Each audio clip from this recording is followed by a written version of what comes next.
second half for Real Madrid became a really easy one, didn't he? And then Chelsea did play a lot better, missed a couple of chances themselves. But the fact that Real Madrid have scored 3 and Benzema should have scored another one in the first half, I think that says it all.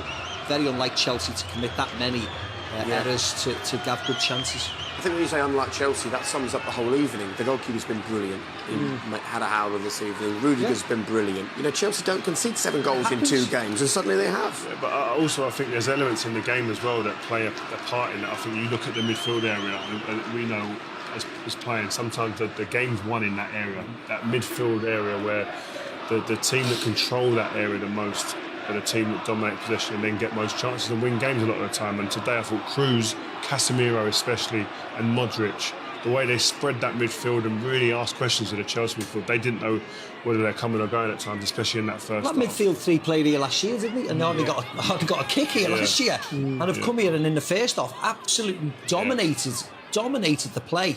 So much space, so much movement. Fede Valverde I thought was brilliant, offering real legs in there running. But the right back, Carvajal, Mendy, the left back was superb. I thought they were excellent today, I really did. And as I said to you, I've seen them plenty of times this year, but that was the standout. They took you by surprise, I think, tonight. It took me by surprise, but in another way, as I said, this time last year, they beat Liverpool, and I was surprised about that. But in this competition, they find an extra gear, and I don't know what it is, whether it's just this aura about them, the white shirts, this competition in itself. They get to the latter end of this stage all the time. And everyone's talking about the Spanish league being weak in transition. Villarreal won the other game 1-0 against Bayern, and this team here comes. Atletico was still in the tight to a certain extent. Barcelona in the Europa League. Looking all right. And let's just check. Karim Benzema has just about left the pitch. Who can blame him, though, for making the most of that? He's earned every plaudit he gets this evening. And as Rio just mentioned, also a good night for Villarreal this evening. It's been a great evening for the Spanish sides because they have beaten Bayern Munich. How about that? They will head to Germany and they will take a 1-goal lead with them. Dan Juma with that one. The first Champions League defeat of the season for Bayern. And as you can see, those Villarreal players left everything out there on the pitch this evening. Congratulations to them. But it's still a big ask to go to Germany and beat Bayern, isn't it? Just a quick reminder that we're far from finished here this evening. We are going to be live until 11:30 tonight. With Champions League tonight from 10:30, we'll look back not just at the goals and the action from this evening, but the last 2 nights as well. And if you want to join in the conversation, then please do just use the hashtag UCLTonight. But we've still got another half an hour to reflect on the result here. We'll get some reaction from both of the dressing rooms, but the real reaction are these from that man. Goal number 35, 36 and 37 of his record-breaking brilliant season. The first ever hat-trick against Chelsea in Europe. It's his night.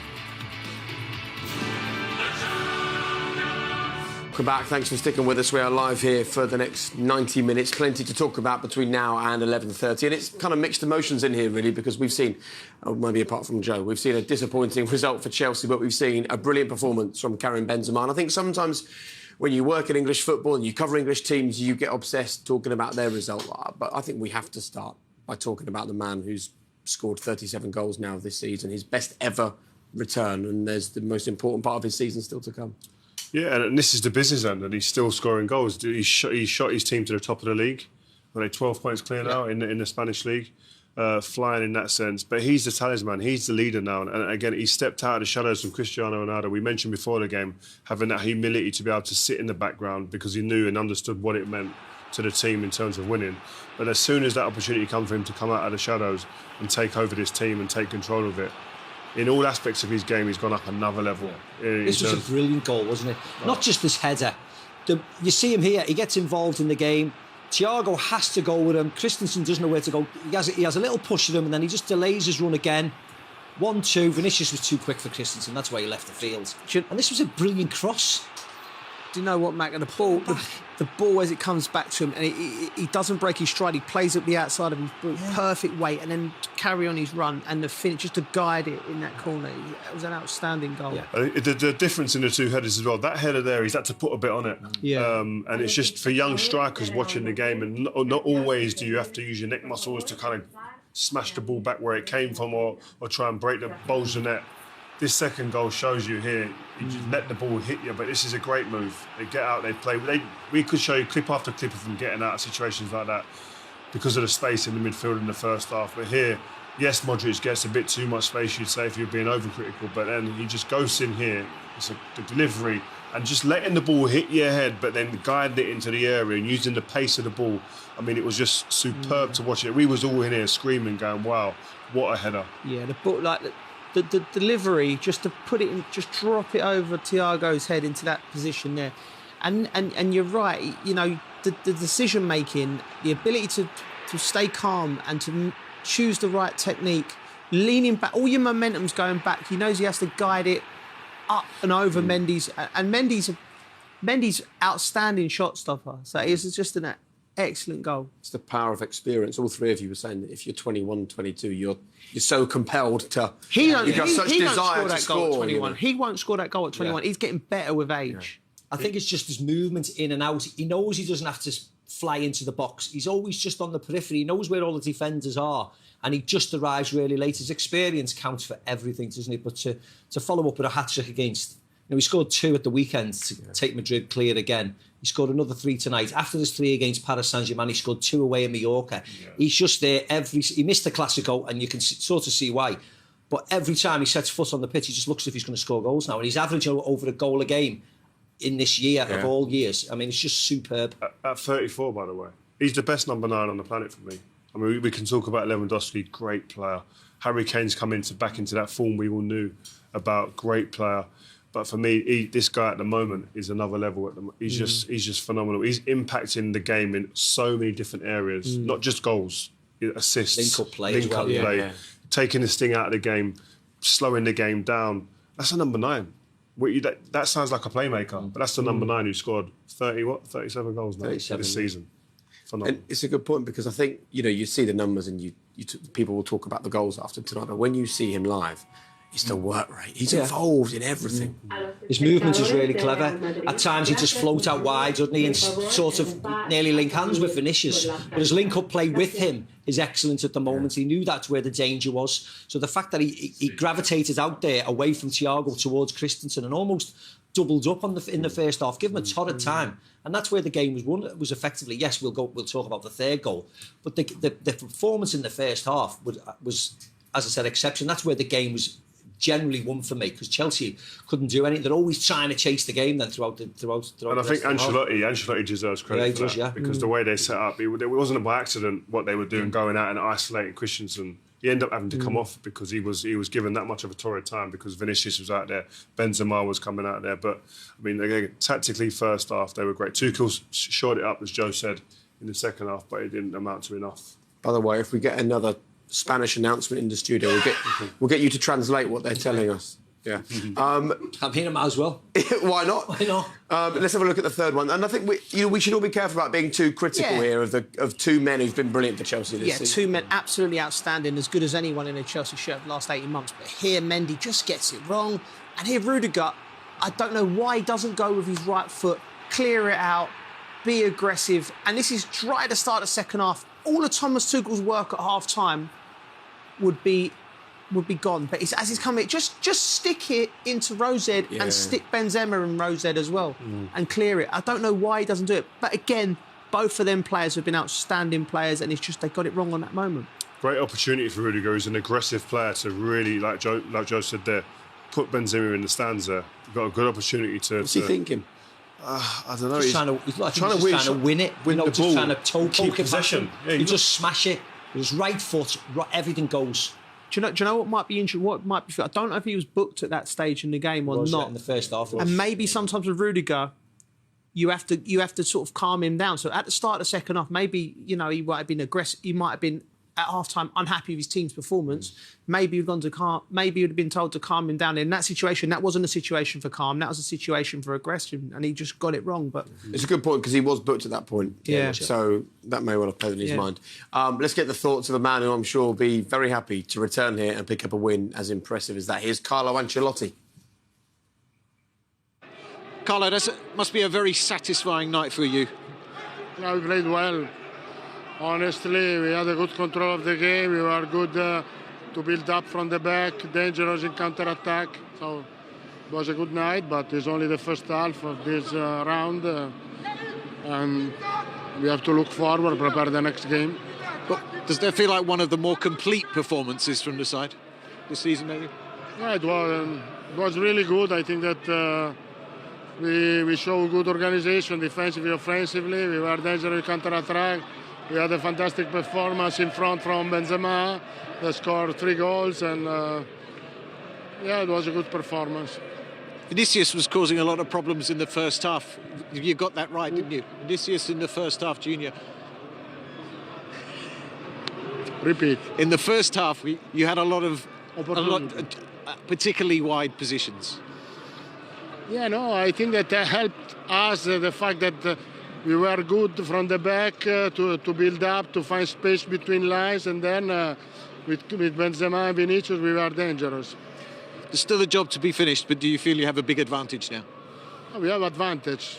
We have to be honest, no confidence. We have to prepare the next game in the league, and then Tuesday it will be another game. We have a lot of respect at this team that is still the winner of the Champions League, and so today I think we did better, and next game we never know. Thank you, Carlo. Thank you. See you again. Well, look, you do never know, but we've spoken a lot about the talent on the pitch, the man on your pitch is there, but what about the talent off the pitch? If there is a man who knows what you need to do when you're 3-1 up in the second leg of a European game, it's Carlo Ancelotti, and he will have a plan. He will. I mean, experience counts for a lot at this stage. He's got it on the pitch, but also, as you say, off the pitch, he's navigated his way through trophy win after trophy win. So he'll know what to do. But listen, he understands it's not over. These games can change on a sixpence, a split decision, a sending off maybe, a mistake as we saw today. So he'll go in this. He won't be overconfident. He'll be going there professional. You know what? If Chelsea had taken just one of those chances they created, we'd be having probably quite a different conversation, I guess, at this point. And when you see these chances back to back, they were good. Yeah, they were good chances. I mean, Chelsea played well in the second half. The first half, it was one of the worst performances I've seen from Chelsea in a long, long time. Second half, changed the system, Tuchel, and here Lukaku has to do better. You talk about the quality of Benzema in them situations, but they were probing, weren't they, Macca? Yeah, and this was a great chance, wasn't it? And you can't even quantify the fact that it took a deflection to get there. He just gets it all wrong. He got his first one terribly wrong, and that was the second one.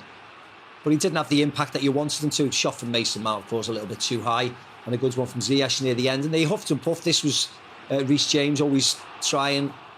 There was just nothing in it in the end, was there? You just wanted that little bit of quality, whether it's from a wide man or the centre forwards when he came on. They wanted an impact off someone, and unfortunately it just didn't materialise.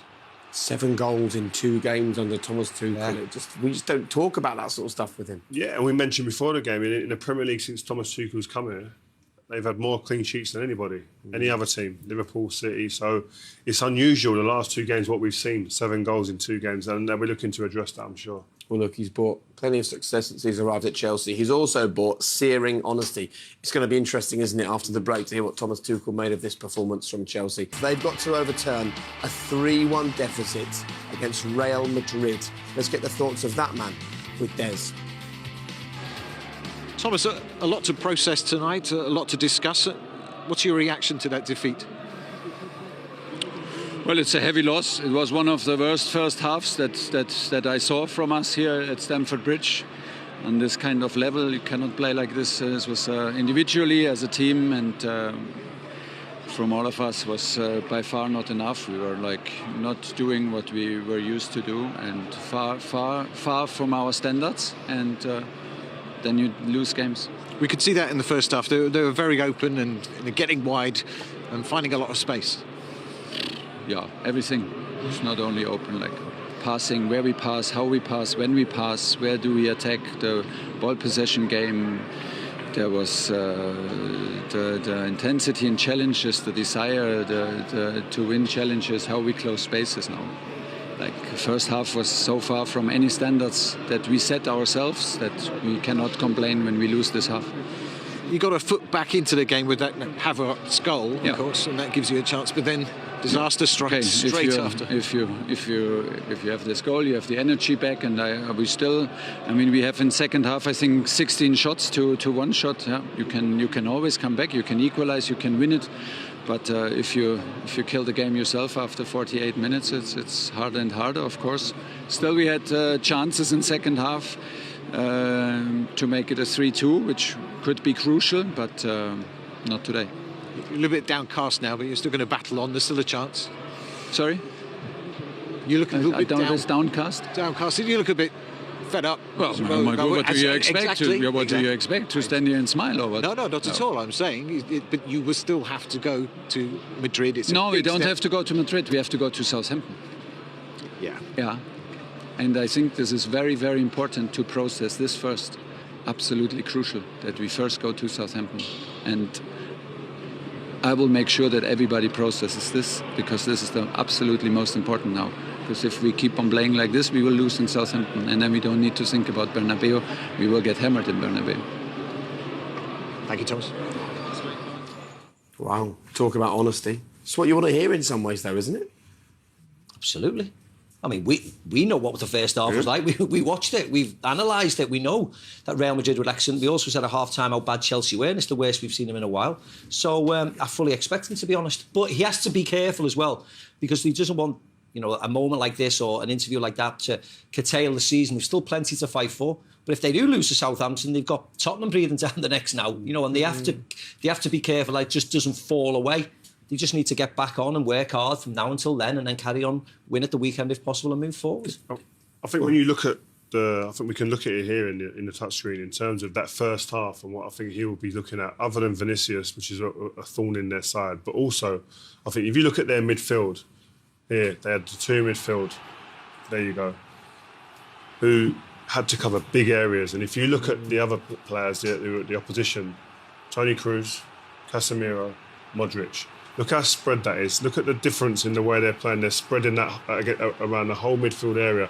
And Toni Kroos, especially, and Modric, they were dropping out into these areas and creating big gaps. I'll play it on for you here, and I'll show you just how big these gaps became.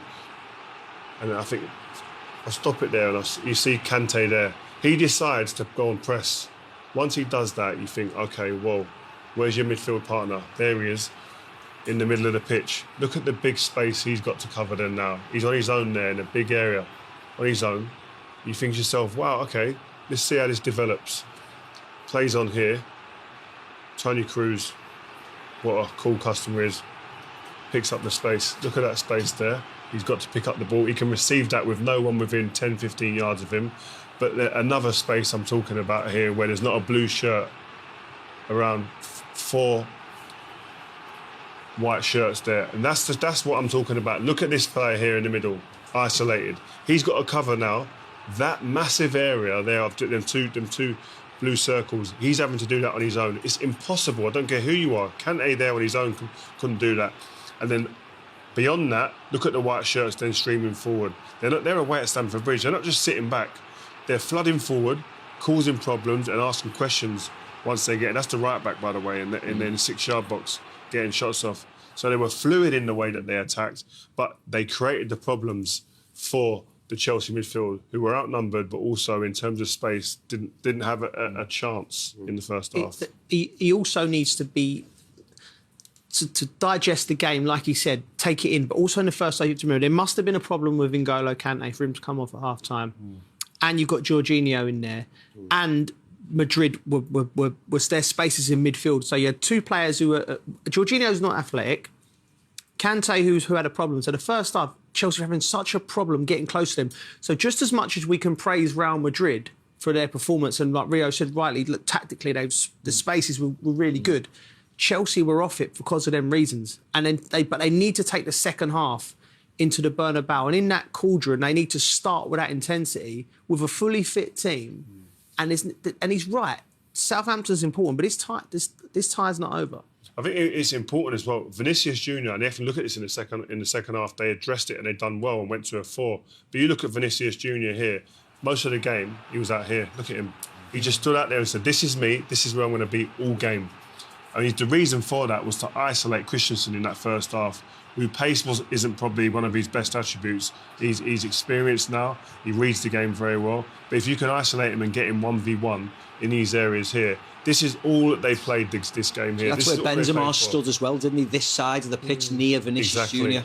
And he again, once this ball goes in, by the way, into Vinicius Junior, you look at his eyeballs here as a defender. You can't follow that ball when it goes in that direction. The moment you follow the ball and your eyes go that way, Vinicius Junior is in the race. He's in the lead then to isolate you and take you out of the game. And I'll show you here. Look at Christensen's face. Follows the ball, leaves the man.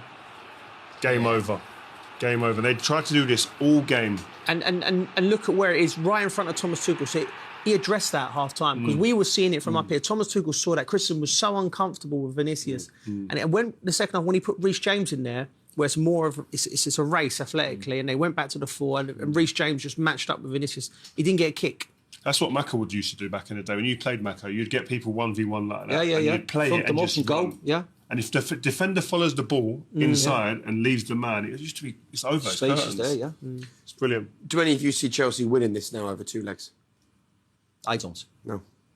No, the experience I thought today was telling. I thought both teams have experience in it. They've got people that have won, obviously, but the amount of trophies that midfield especially have amassed over the years, that area there would need to have a big shake-up. Come on, Joe, give us some optimism. Well, I'll only be betting with my heart by saying I think Chelsea can do it. And we've seen from the start, we all sat here and we said Chelsea are the better side on the pitch, but we love football because Real Madrid can produce a performance like that. And what I would say is the first 20 minutes in the Bernabeu is going to be crucial, and the next goal. I mean, that'll be full. Well, it won't be full, but it'll be 65,000, and it'll be completely different than last year at the training ground. That's what I would say. See it live on BT Sport. Very interesting indeed. Just a quick reminder that the European football is not finished, though, for this week. There's plenty more still to come, including all of this action in the Europa League tomorrow, including a huge game. I know Joe's already excited. West Ham against Lyon. Barcelona, of course, are the favourites. Oh, yeah, you might be excited too.